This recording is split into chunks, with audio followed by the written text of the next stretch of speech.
ঘটনা ঘটে।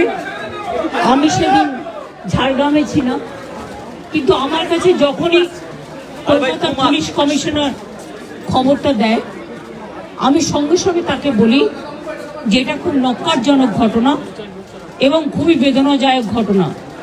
যেই জড়িত থাক তাকে ইমিডিয়েট শাস্তি দিতে হবে এবং আমরা চাই এই কেসটা ফাস্ট ট্র্যাক কোর্টে হোক।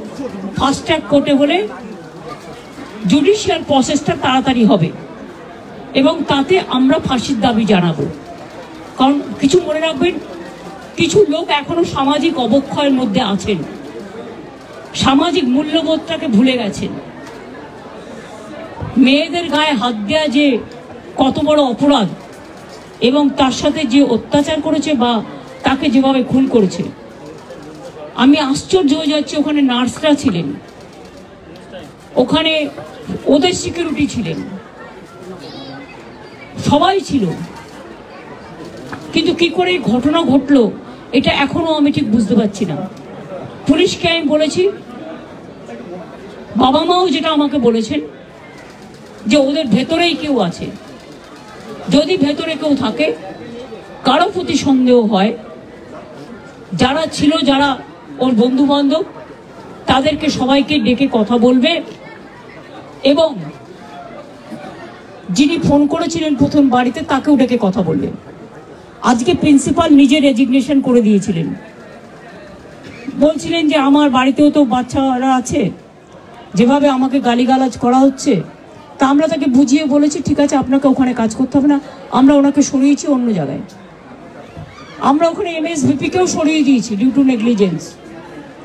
আমরা হাসপাতাল থেকে হেড অফ দ্য ডিপার্টমেন্ট, যে চেস ডিপার্টমেন্ট, তাকেও সরিয়ে দিয়েছি এবং পুলিশ পোস্টে যে ACP ছিলেন তাকেও সরিয়ে দিয়েছি। সবাইকেই সরানো হয়েছে এবং ডগ স্কোয়াড থেকে শুরু করে, ভিডিও থেকে শুরু করে, ফরেন্সিক ডিপার্টমেন্ট থেকে শুরু করে সবাইকেই ইনভলভ করা হয়েছে যাতে খুনি গ্রেপ্তার হয় এবং দোষীরা শাস্তি পায়।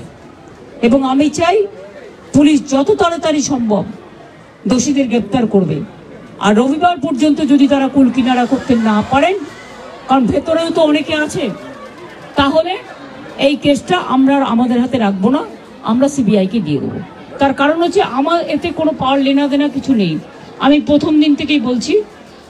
কিন্তু ওদের সাকসেস রেট খুব কম। তাপসী মালিককে যখন খুন করে হত্যা করা হয়, ধর্ষণ করে, আজ পর্যন্ত বিচার হয়নি।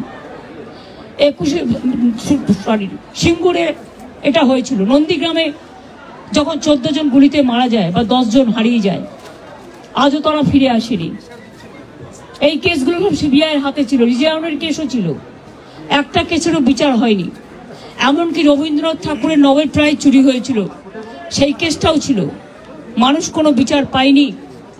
কিন্তু তবু মানুষের স্যাটিসফ্যাকশনের জন্য যদি কেউ ভাবতে পারে যে পুলিশ ঠিক মতো করতে পারছে না, যদিও Calcutta police is the best police in the world, তাদের তদন্তের যে সিস্টেমটা এবং সবচেয়ে ভালো অফিসারকে লাগানো হয়েছে সমস্ত কিছু দিয়ে। আমরা রোববার পর্যন্ত সবাইকে ডাকবো, আমাদের পুলিশ ডাকবে, এটা বিনীত বলবে, আমি বিনীতকে বলতে আহ্বান জানাচ্ছি।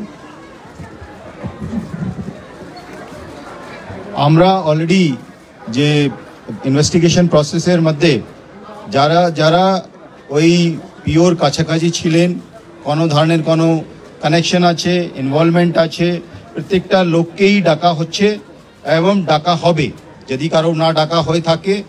এবং আমরা অলরেডি একটা হেল্পলাইন নাম্বার শুরু করেছি, ওর মধ্যে ডাক্তাররাও আমাদেরকে বলতে পারেন, অ্যানোনিমাসলি বলতে পারেন, ফিজিক্যালি এসে বলতে পারেন কি যদি কারো উপরে সন্দেহ থাকে, কি কারণে সন্দেহ আছে। ফ্যামিলি মেম্বার সঙ্গেও আমরা টাচে আছি। কালকে অ্যাডিশনাল CP1 পার্সোনালি এখানে এসেছিলেন, উনি ওনার ভিউটা জেনে গেছেন। আমিও আজকে এসেছি, ম্যাডাম এখানে এসছেন, আমরা ওনার ভিউটা জেনে গেছি এবং ওদের সঙ্গে আমরা কন্টিনিউয়াসলি যোগাযোগে থাকবো এবং প্রোগ্রেস অফ ইনভেস্টিগেশন নিশ্চয়ই ওদের সঙ্গে শেয়ার করব। এবং আমরা নিশ্চিত কি আগামী 4-5 দিনের মধ্যে যদি আরও কেউ থাকে, আমরা নিশ্চয়ই ওদের সবাইকে আমরা নিশ্চয়ই অ্যারেস্ট করতে পারবো। আর যদি তা সত্ত্বেও যদি ফ্যামিলি স্যাটিসফ্যাকশন না থাকে, ম্যাডাম যা বলেছেন সেটা হবে।